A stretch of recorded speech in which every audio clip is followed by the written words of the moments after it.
Hi everyone, we are meeting from the second day of the Spoken English 30 Days course for beginners. I hope you have enjoyed the first day lesson. What did we learn at the first day? First day, நாங்கள் be verbs பற்றிய lesson பார்த்தோம். Okay, we learned that verbs இரண்டு வகைப்படும் action verbs and stative verbs. So, the be verbs என்பது stative verbs. அதாவது ஒரு பொருள் அல்லது ஒருவரோட நிலை பற்றி குறிப்பிடக்கூடிய verbs. நீங்கள் இன்னும் அந்த வீடியோவை பார்க்கலேண்டா you better try it before watching this video. This is the second day lesson. So, second day நாங்கள் என்ன பார்க்க போகிறோம் என்றால் that is also about verbs.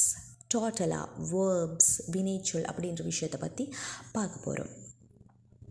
Okay, ஒரு லாங்குவேஜை நாங்கள் பேசும் பொழுது அந்த லாங்குவேஜில் உள்ள வொக்கபியூலரி அதாவது சொற்கள் மிகவும் இம்பார்ட்டண்ட்டானவை. நாங்கள் நிறைய சொற்கள் தெரிந்திருக்க வேண்டும். ஓகே, நாங்கள் தமிழை எடுத்துக்கொண்டாலும் கூட பெயர்ச்சொல் வினைச்சொல் என்று இரண்டு மிக முக்கியமான டைப் ஆஃப் சொற்களை பார்க்குறோம். இங்கிலீஷிலும் அப்படித்தான். ஸோ பெயர்ச்சொல் என்பது சாதாரணமாக ஒருவரோட பெயர், ஒரு பொருளோட பெயர், ஒரு இடத்தோட பெயர் இந்த மாதிரி அமையும். பட் வினைச்சொல் எனும் பொழுது தட் இஸ் ஆக்ஷன், அதாவது ஒரு செயற்பாட்டை குறிப்பதற்காக பயன்படுத்துகிற சொற்கள் தான் வினைச்சொற்கள். So those are very important. நீங்கள் அட்லீஸ்ட் காமனாக யூஸ் பண்ணப்படக்கூடிய ஒரு 50 வேர்ப்ஸாவது தெரிஞ்சிருந்தால்தான் உங்களால் கொஞ்சம் ஓரளவு மேனேஜ் பண்ணி இங்கிலீஷ் பேசக்கூடியதாக இருக்கும். ஸோ உங்களுக்காக 3 videos with more than 300 verbs, 300க்கு அதிகமான verbs கொண்ட 3 videos with Tamil meaning I have been uploaded. இந்த வீடியோஸை நீங்கள் பார்த்துக்கொள்வதன் மூலமாக குறுகிய கால பகுதியில் உங்களுக்கு நிறைய வேர்ப்ஸை படித்து கொள்ளக்கூடியதாக இருக்கும். ஸோ செகண்ட் டே லெசன் முடிஞ்சதும் நீங்கள் செய்ய வேண்டிய ஃபர்ஸ்ட் வேலை இதுதான். இந்த 300 வேர்ப்ஸையும் நீங்கள் கற்றுக்கொள்ள வேண்டும். ஸோ அதோட லிங்க்ஸை நான் டிஸ்கிரிப்ஷன் பாக்ஸில் கொடுத்துருக்கிறேன். ஓகே, நெக்ஸ்ட் நாங்கள் ஒரு வினைச்சொல் அதாவது வேர்ப் என எடுத்துக்கொண்டால் அதை வெவ்வேறு ஃபார்ம்ஸில் எங்களுக்கு மாற்றக்கூடியதாக இருக்கும். ஸோ நாங்கள் காலங்களுக்கு ஏற்றதாக வினைச்சொற்களை மாற்றி சொல்லுவோம் இல்லையா? தமிழில் வா அப்படின்ற ஒரு வினைச்சொல் இருந்தால் அதில் இறந்த காலத்தில் நாங்கள் சொல்லும் பொழுது வந்தான், நிகழ்காலத்தில் வருகின்றான், எதிர்காலத்தில் வருவான், இந்த மாதிரி சொல்வோம் இல்லையா? அதே மாதிரி இங்கிலீஷ்லேயும் நாங்கள் வேர்ப்ஸுக்கு வெவ்வேறு ஃபார்ம்ஸ் கொடுத்து பேசுவோம். ஸோ அவ்வாறான 5 ஃபார்ம்ஸை நான் இங்கே கொடுத்துருக்கிறேன். which are infinitive, simple present, simple past, past participle, continuous. Okay, so இங்கே எக்ஸாம்பிளுக்காக நான் எடுத்துக்கொண்டிருக்கிற வேர்ப் என்னன்னா ப்ளே, விளையாடு. ஸோ ஃபர்ஸ்ட் நாங்கள் இன்ஃபினிட்டிவ் அப்படின்ற என்னென்னு பார்க்கலாம். ப்ளே, விளையாடு. இப்போ நாங்கள் தமிழில் வா, போ, இரு, சாப்பிடு இவ்வாறாக பொதுவாக எந்த விதமான காலங்களையும் குறிப்பிடாமல் சொல்வது இன்ஃபினிட்டிவ் அப்படின்ட்டு இங்கிலீஷில் குறிப்பிடுவோம். ப்ளே, விளையாடு. ஜஸ்ட் ஒரு கமாண்ட் கொடுப்பது போல் இதை செய் அப்படின்று சொல்வதற்காக யூஸ் பண்ணப்படுவதாக இருக்கும். அதே போல் இந்த இன்ஃபினிட்டிவ் ஃபார்ம் ப்ரெசன்ட் டென்ஸாகவும் நிகழ்காலத்துக்குரியதாகவும் யூஸ் பண்ணப்படும். அதை நாங்கள் அடுத்தடுத்த பாடங்களை கற்கும் பொழுது உங்களுக்கு தெளிவாக விளங்கும்.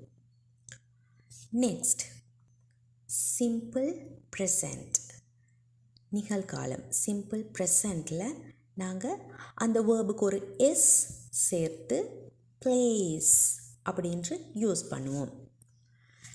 சிம்பிள் ப்ரெசண்ட்லேயும் இந்த இன்ஃபினிட்டிவ் ஃபார்ம் யூஸ் பண்ணப்படும் வெவ்வேறு சப்ஜெக்ட்ஸுக்கு. சில சப்ஜெக்ட்ஸுக்கு ப்ளே அப்படின்னு யூஸ் பண்ணப்படும், இன்னும் சில சப்ஜெக்ட்ஸ்க்கு பிளேஸ் என்று எஸ் சேர்த்து யூஸ் பண்ணப்படும். Okay, mind it. It's better to take some notes if you really wish to learn and if you really want to talk English as a beginner. உங்களுக்கு உண்மையிலேயே இங்கிலீஷ் பேச ஆசையாக இருந்தால் ஆஸ் அ பிகினர் நீங்கள் கொஞ்சம் notes எடுத்துக்கொள்வது சிறந்தது. Next நாங்கள் பார்க்க போகிறது கண்டினியூஸ் ஃபார்ம். இது என்ன? கண்டினியூஸ் ஃபார்ம் என்பது அந்த வேர்புக்கு ஐஎன்ஜி சேர்த்து சொல்லப்படுவது. அதோட டீட்டெயில் கண்டினியூஸ் டென்ஸில் எப்படி சென்டென்ஸ் உருவாக்குறது என்பதெல்லாம் நாங்கள் பிறகு அடுத்தடுத்த கிளாஸஸில் கற்கலாம். இப்போ ஜஸ்ட் இதை மைண்டில் வச்சுக்கோங்க. ஐஎன்ஜி சேர்ப்பது தான் கண்டினியூஸ் ஃபார்ம். பிளேயிங். இப்போ நாங்கள் ஆல்ரெடி பார்த்த இந்த 3 ஃபார்ம்ஸும் அவ்வளவு காம்ப்ளிகேட்டடானவை அல்ல.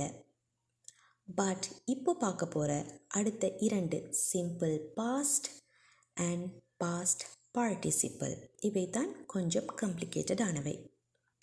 இங்கே நாங்கள் எக்ஸாம்பிளுக்காக எடுத்துக்கொண்ட verb play, அதோட சிம்பிள் பாஸ்ட் ஃபார்ம் எப்படி வருமாண்டா played. பாஸ்ட் பார்ட்டிசிபிள் எப்படி வரும்டா played. both are same. என்ன சேஞ்ச் செய்திருக்கிறோம்டா அந்த வேர்புக்கு ஜஸ்ட் இடி அப்படின்ற 2 லெட்டர்ஸையும் சேர்த்து played என்பதாக மாற்றியிருக்கிறோம். இவ்வாறாக இங்கிலீஷில் காணப்படுகின்ற நிறைய வேர்ப்ஸுக்கு ஜஸ்ட் இடி சேர்த்து நாங்கள் இந்த simple past and past participle ஃபார்மை உருவாக்குவோம். இவற்றினுடைய simple past and past participle forms ஒரே மாதிரியாகத்தான் இருக்கும். ஸோ மோஸ்ட் ஆஃப் த வேர்ப்ஸுக்கு இவ்வாறான சேஞ்சஸ் செய்து தான் நாங்கள் அதோட சிம்பிள் பாஸ்ட்டையும் பாஸ்ட் பார்ட்டிசிபிளையும் உருவாக்குவோம். See other examples also. Dance, ஆடு, நடனமாடு, dance. Danced, danced. Start, ஆரம்பி, ஆரம்பித்து வை. Okay, start. அதோட சிம்பிள் பாஸ்ட் started, இடி சேர்க்கப்பட்டுள்ளது. அதே போல தான் பாஸ்ட் பார்ட்டிசிபிளுக்கும் started, இடி சேர்க்கப்பட்டு started என்று யூஸ் பண்ணுவோம். நெக்ஸ்ட் ஒன் க்ளோஸ், மூடு, க்ளோஸ். ஓகே, அதற்கும் இடி சேர்த்து சிம்பிள் பாஸ்ட்டையும் பாஸ்ட் பார்ட்டிசிபிளையும் ஃபார்ம் பண்ணப்படும். Closed, closed. ஸோ இந்த மாதிரியாக இடி சேர்த்து அதோட சிம்பிள் பாஸ்ட் மற்றும் பாஸ்ட் பார்ட்டிசிபிள் உருவாக்கப்படுகிற வேர்ப்ஸுக்கு நாங்கள் கொடுக்குற பேர் என்னண்டா ரெகுலர் வேர்ப்ஸ். ஸோ இங்கிலீஷ் vocabularyல அதிகமாக உள்ள வேர்ப்ஸ் இந்த regular verbs. So let's see some other verbs. See these examples. Go, infinitive form go, po. அதோட simple past went, past participle gone. Next one come, வா, came, come. Third one buy, bought, bought. The last one cut, cut, cut. So இவற்றோட simple past and past participle totally டிஃப்ரெண்ட்டான விதங்களில் உருவாக்கப்பட்டிருக்குது. So இவற்றுக்கு நாங்கள் சொல்கிற பேர் தான் irregular verbs. சில irregular verbsட 3 ஃபார்ம்ஸும் டோட்டலி டிஃப்ரெண்ட்டாக இருக்கும். as in go, went, gone அதுபோல். இன்னும் சில irregular verbsட infinitive and past participle சேமாக இருக்கும், பட் சிம்பிள் பாஸ்ட் டிஃப்ரெண்ட்டாக இருக்கும். இதில் மாதிரி இந்த கம், கேம், கம் என்பது போல. இன்னும் சிலவற்றோட simple past and past participle சேமாக இருக்கும், but infinitive different. Buy, bought, bought என்பது போல். இன்னும் சில எப்படின்னா 3 ஃபார்ம்ஸும் சேமாக இருக்கும். கட், கட், கட் இந்த மாதிரி. ஓகே, ஸோ இவ்வாறாக irregular verbs-ட இந்த simple past and past participle ஃபார்மை நாங்கள் கட்டாயமாக ஒரு இடத்துல பார்த்து தெரிந்து கொள்ள வேண்டும், மெமரைஸ் பண்ணி வைத்து கொள்ள வேண்டும். அவை என்ன, அவற்றோட இந்த ஃபார்ம்ஸ் என்ன அப்படின்றத நீங்கள் தெரிஞ்சு கொள்வதற்காக வேண்டி இங்கே குறிப்பிடப்பட்டுள்ள 3 வீடியோஸையும் நீங்கள் செக் பண்ணி பார்த்து கொள்ளலாம். அவற்றினுடைய லிங்க்ஸையும் நான் டிஸ்கிரிப்ஷன் பாக்ஸில் கொடுத்திருக்கிறேன். Okay, so end of today's lesson நீங்கள் செய்ய வேண்டிய விடயம் என்னாண்டா, நான் ஆல்ரெடி குறிப்பிட்ட 100+ வேர்ப்ஸ் கொண்ட அந்த 3 வீடியோஸையும் நீங்கள் பார்த்து அந்த வேர்ப்ஸையும் அவற்றினுடைய தமிழ் மீனிங்ஸையும் கற்றுக்கொள்ள வேண்டும். நெக்ஸ்ட் என்னண்டா, அந்த ஒவ்வொரு வேர்ப்ஸ்டையும் simple past and past participle ஃபார்ம்ஸை நீங்களாக ட்ரை பண்ணி பார்க்க வேண்டும், எழுதி பார்க்க வேண்டும். அதில் உங்களுக்கு சிம்பிள் பாஸ்ட் பாஸ்ட் பார்ட்டிசிபிளை கண்டுபிடிக்க முடியாதவை இருந்தால் அதை நீங்கள் கமெண்ட் பாக்ஸில் போடலாம். So I will tell them. If you are interested to learn this lesson continuously, put it in the comment box.